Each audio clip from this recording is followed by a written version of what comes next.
Good afternoon, everyone. Ready for London-esque knife crime? CBC News is reporting, quote, priest stabbed during morning mass at Montreal's St. Joseph's Oratory. Oh my goodness.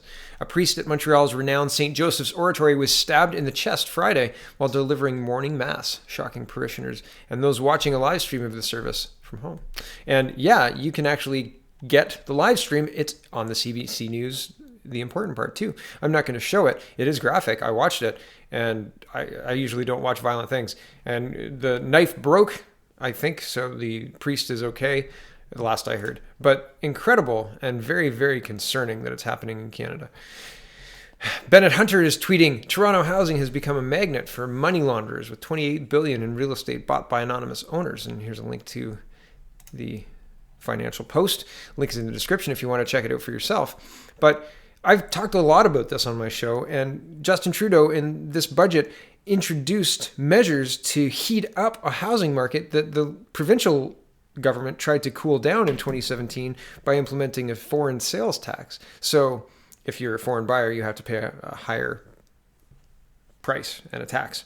So, well, not a higher price, sorry, a tax. So your overall cost is higher.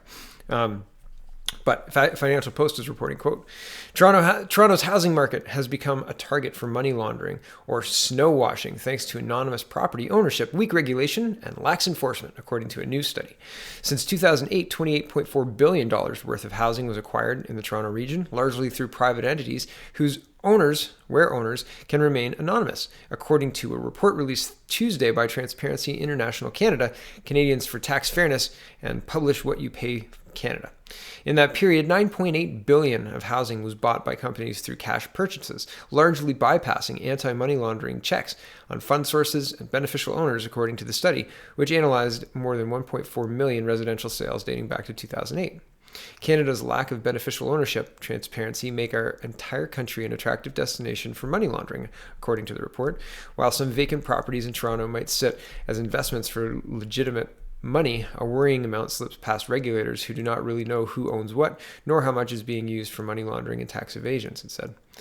The report follows a similar one in Vancouver in 2016 that revealed almost half of the city's most valuable property owners were unknown and hiding behind shell companies, trusts, and nominee owners.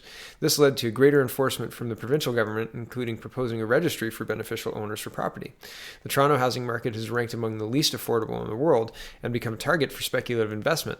The provincial government brought in a foreign buyer's tax in 2017 and instituted audits of real estate speculators in the region. Still, that's not really quelling the market is still very, very high. It's very expensive. As I said, there aren't any starter homes available. And if there were a starter home available, it's too expensive. It's a couple $100,000 more than most people have. And that's terribly sad. It shouldn't be like that in Canada.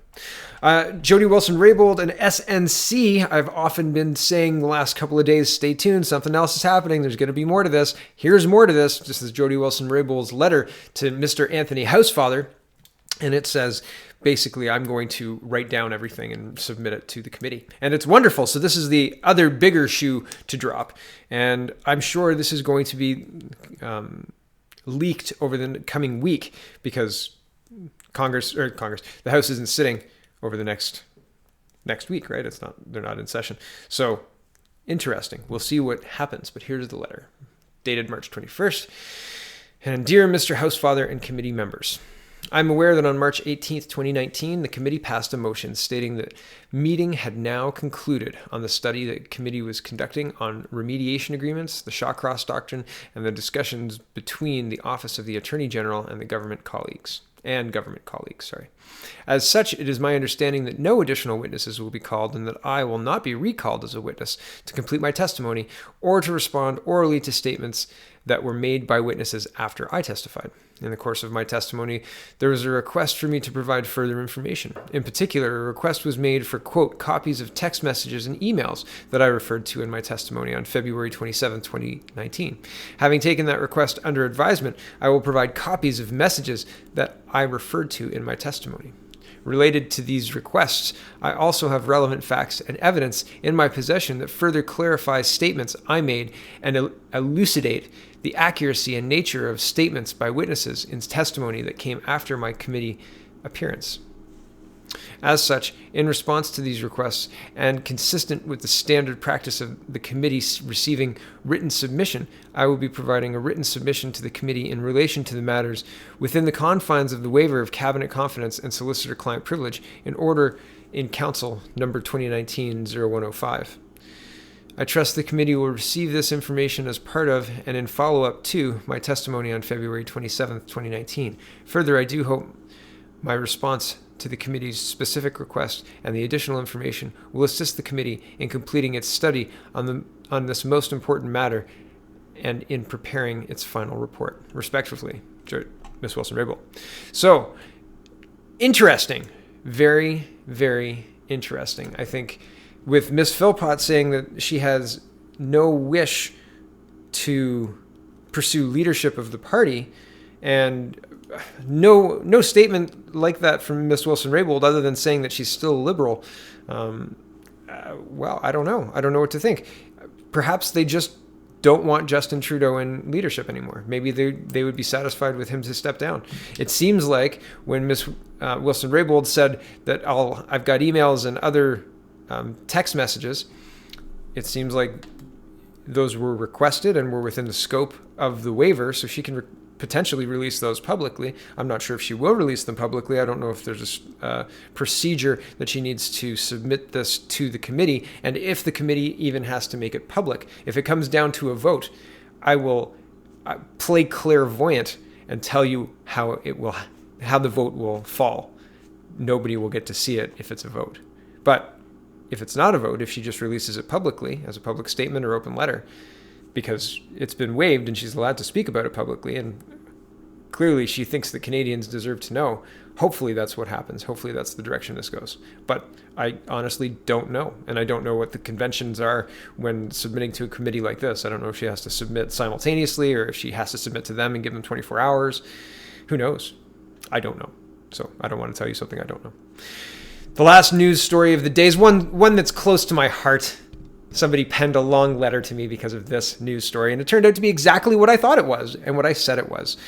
Global News is reporting, quote, breaking, Jaskirat Singh Sidhu, sorry if I've got that wrong, is sentenced to 8 years in prison for his involvement in the hashtag Humboldt Broncos crash. This is the bus driver from the Humboldt Broncos crash. This is the person who killed all those kids. Truck driver in the Humboldt Broncos bus crash sentenced to 8 years in prison, right? Spoiler alert first, he will be deported. Anything more than 6 months and he would be deported, and anything less than 6 months, the judge would be probably losing their job, or being public backlash would be a lot, I think. But anyway, here's the report. Jaskirat Singh Sidhu, the semi-truck driver involved in the Humboldt Broncos bus crash, has been sentenced to 8 years in prison.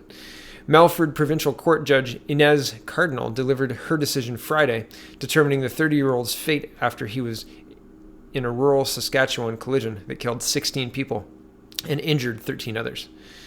I scroll down. He was sentenced to 8 years for each count of causing death and 5 years for each count causing bodily harm. The sentences are to be served concurrently. That means at the same time. So the 5 years will be served as both 8-year sentences. So his total time in prison is 8 years. Cardinal said she focused on precedent set in cases involving truck drivers charged with dangerous driving in common to her decision. Quote, somehow we must stop the carnage on our highways, Cardinal said. Attention to the road matters. I scroll down. Quote, it is baffling and incomprehensible that a professional driver, even one with little experience, could miss so many markers over such a long distance, she wrote in her decision. And I scroll down again. Defense lawyer Mark Bayford said Sindhu was hired by a small Calgary trucking company 3 weeks earlier. He spent 2 weeks with another trucker before heading out on his own for the first time.